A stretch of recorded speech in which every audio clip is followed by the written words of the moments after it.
Hi there, folks. I'm Jeff Ford, visiting assistant professor of mathematics at Gustavus Adolphus College. I'm here to talk to you today about the foundations of standards-based grading, sometimes called specification grading or mastery grading. So I'm going to briefly talk about the kind of problems we want to address. I'm going to spend most of the time talking about what you should be constructing and the questions you should be asking yourself if you're going to build your first standards-based grading classroom. And then I want to give you just a little bit of examples of the kinds of results that I've had using it, some of the feedback I get from students. So for what problems we want to address, a couple of things.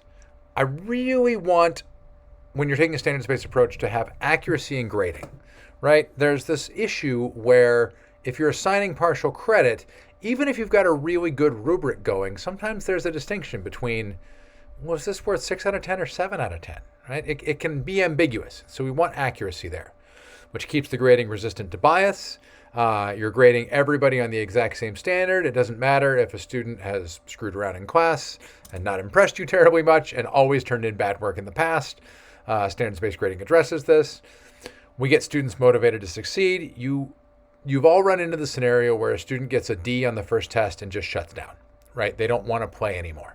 They want to take their ball and go home because they are looking at this extrinsic motivation of a grade you gave them that tells them whether or not they're doing well.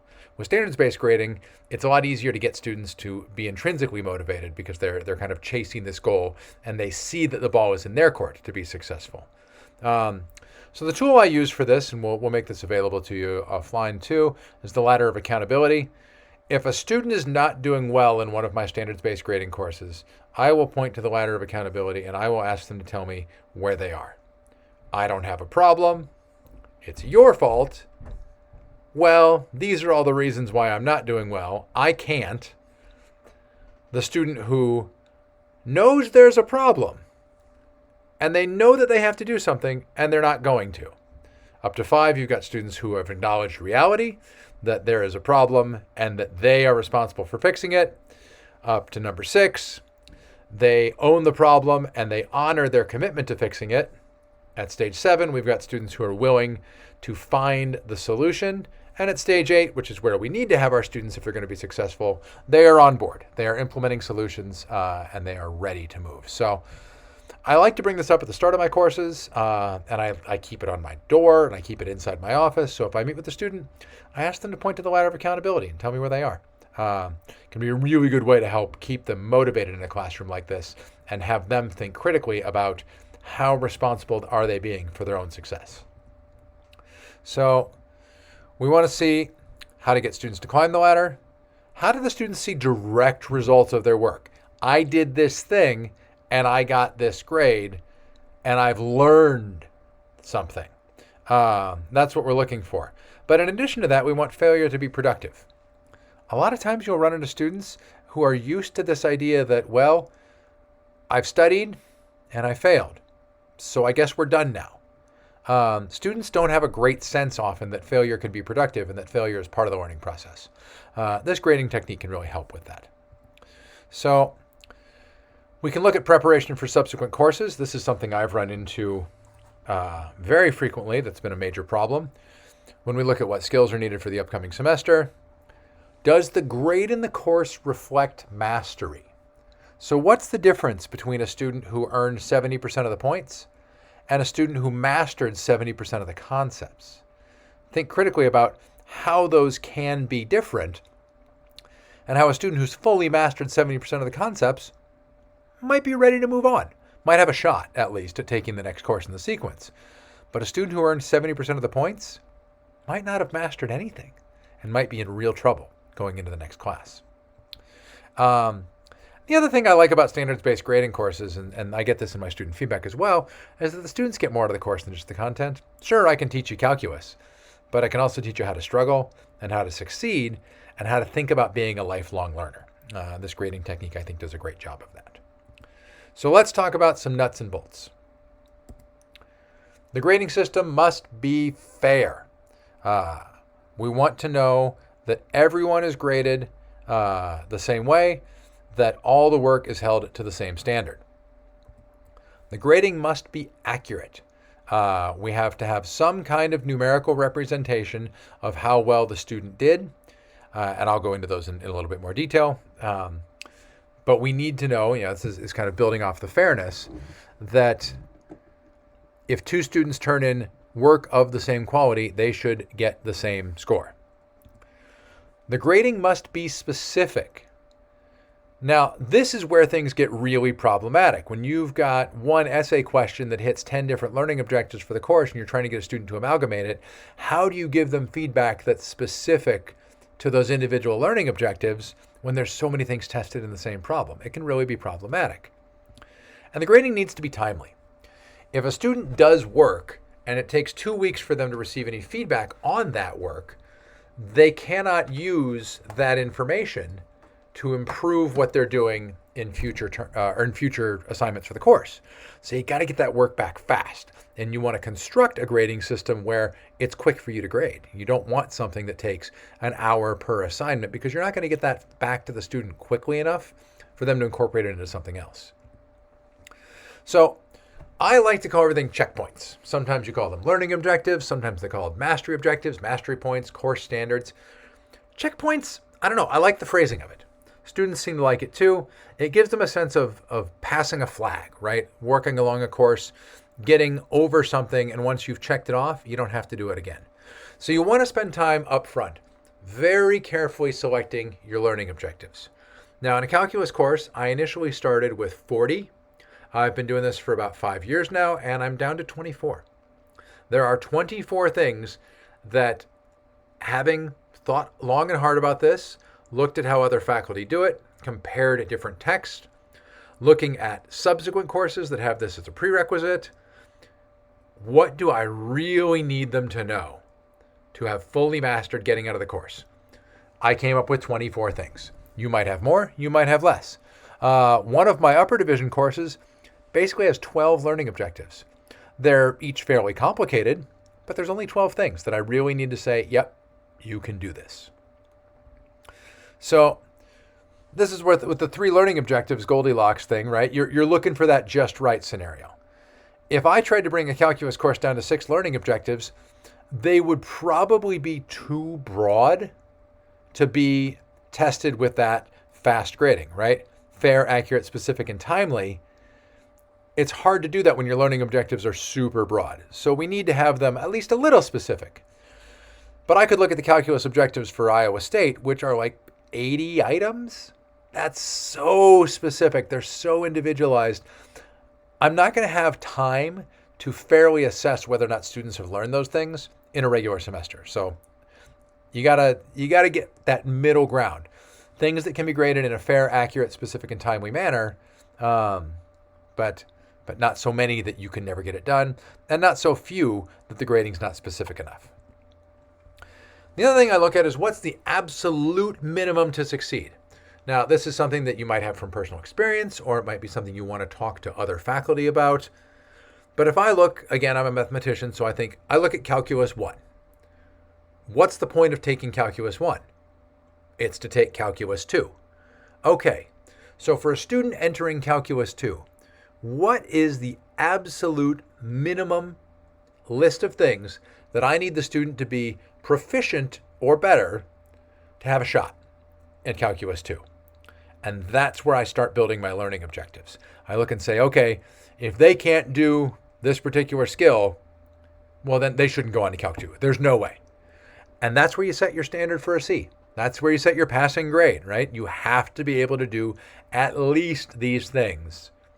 Or, I'm sorry, I can't pass you. The courses that require this as a prerequisite will not be accessible to you.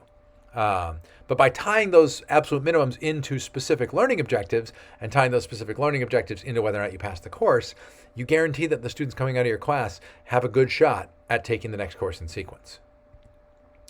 The other thing is you got to think about the level of Bloom taxonomy. Where do you want the students to be at the end of the course? So if I'm teaching calculus, I might have students that are down in the remember. I need them to remember some of the definitions. I need them to understand not just what the formula is, but what it actually tells you. And I probably need them to apply. Here's some real world examples. Here's a train going east and a train going west, and I throw a ball off one train and it hits the other train. And how does that all work, right? Maybe I have some kind of an application. I'm probably not having a Calculus 1 student, a first-year student in a 100 level course, create new mathematics or evaluate a written proof of someone else's work. Probably not doing a lot of that. And so I'm going to set my learning objectives accordingly. If an application is really important, I'm going to put a learning objective that tests whether they can apply the concepts of calculus. In a higher level course, I might need them to be able to create new proofs out of whole cloth that demonstrate that they really understand these things. I might need them to read someone else's work and evaluate whether or not it's correct. So I'm at the create and evaluate level. As you go up, your learning objectives, for me, go down in number. If I'm teaching a 100 level course where all I need them to do is remember and understand, I can have a fair number of learning objectives that can be really quite specific. If I'm analyzing, evaluating, and creating, the number of learning objectives is probably going to go down. So, binary or something more. I'm talking about the way to grade things. Now, for me, it's binary grading. I have each checkpoint available to the students. The student does the work on the checkpoint, and the student in my class gets a check or an X. A check means this is right. You have passed the checkpoint, and you're done. You don't have to revisit that checkpoint again. Whereas an X means do it again. This is not sufficient. This is not correct. For me, it's that this isn't perfect, right? What I'm really asking the students to do is to create work that's flawless. And if it's not, that's okay, but we're going to do it again. Now, some other faculty will use a 0 to 4 scale. 0 meaning I didn't attempt it, 4 meaning it's perfect. Maybe 3 means this is good but not perfect, but you don't have to redo it. 2 means you have to redo it, but it was close. 1 means it's nonsense. I don't know. To me, that's too much. That's too complicated. It gets back to the problem of, is your grading fair and accurate? So for me, binary grading is the way to go. It's perfect, or we're going to do it again. 0 to 100, what does that really tell you? What's the difference between a 68 and a 72? Boy, you've got to have an incredibly detailed rubric if you're going to grade student work and have it look like that. For me, the student work is just too diverse to ever fit into any rubric I've created. So I go to the binary scale. Either the work is perfect or we're going to do it again. So here's an example.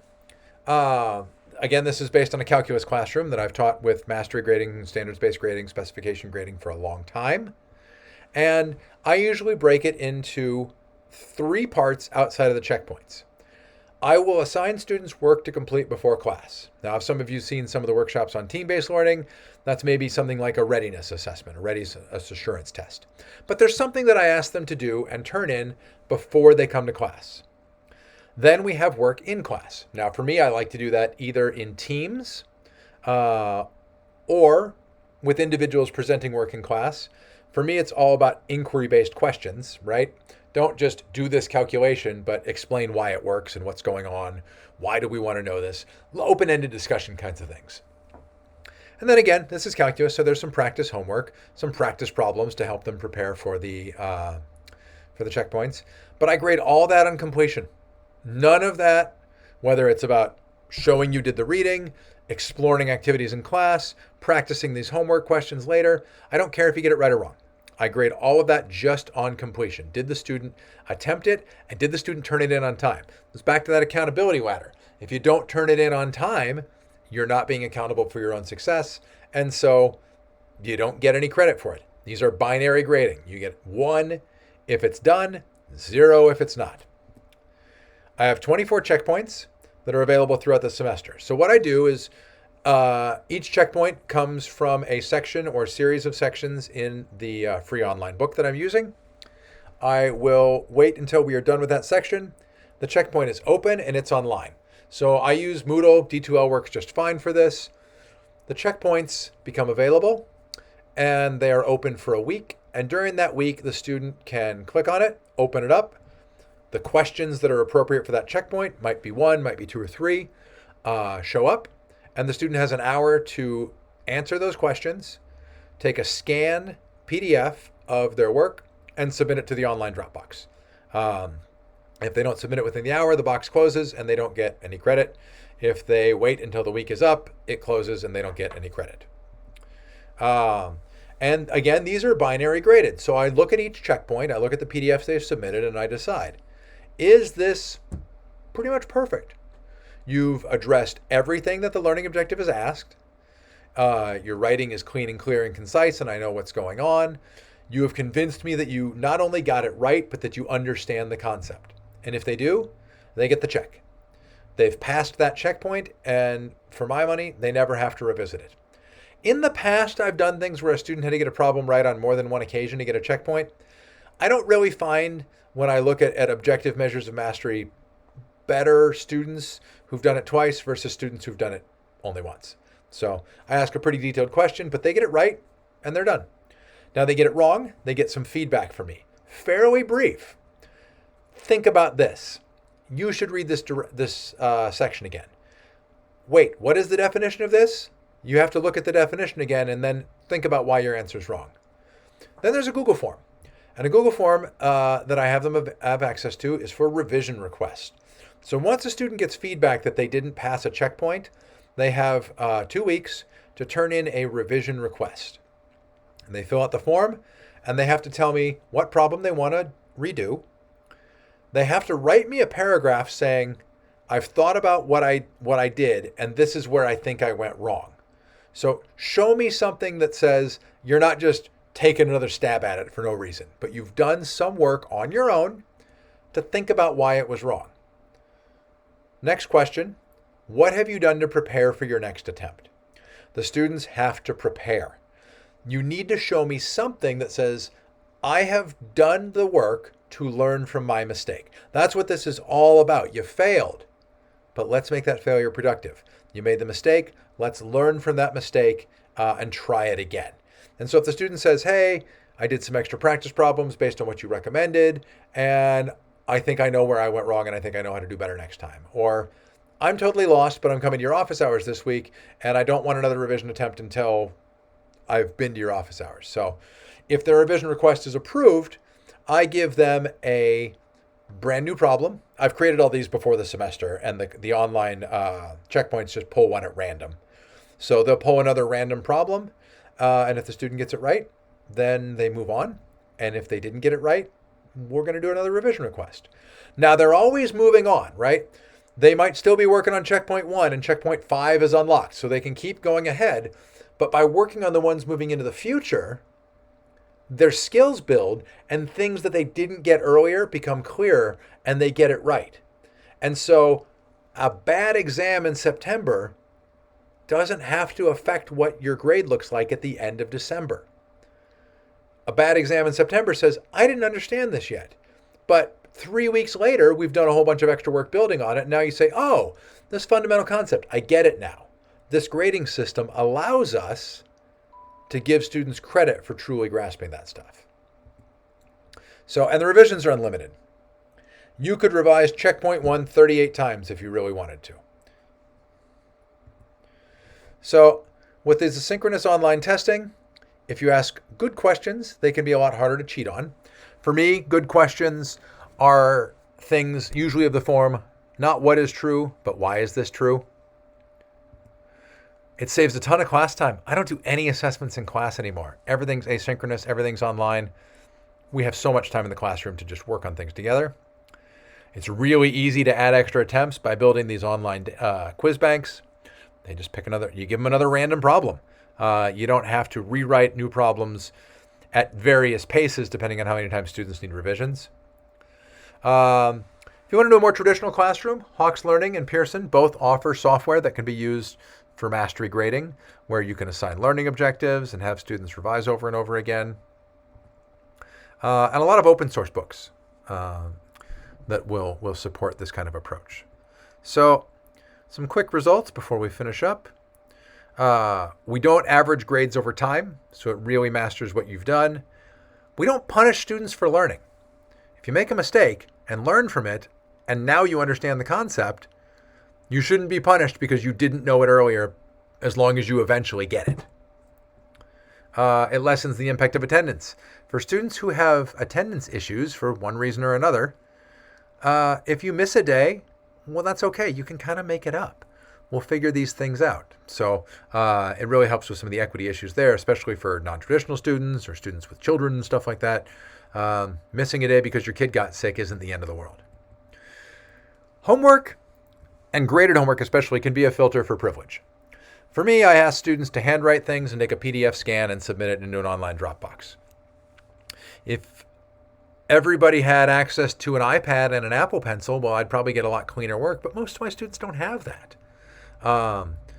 And saying, hey, this is assigned today and it's due tomorrow, well, what if the student has other issues in their life that are coming up? Instead, saying, this is open for the next week, find an hour, get it done. Students with less flexibility in their lives still have equal access to being able to be successful.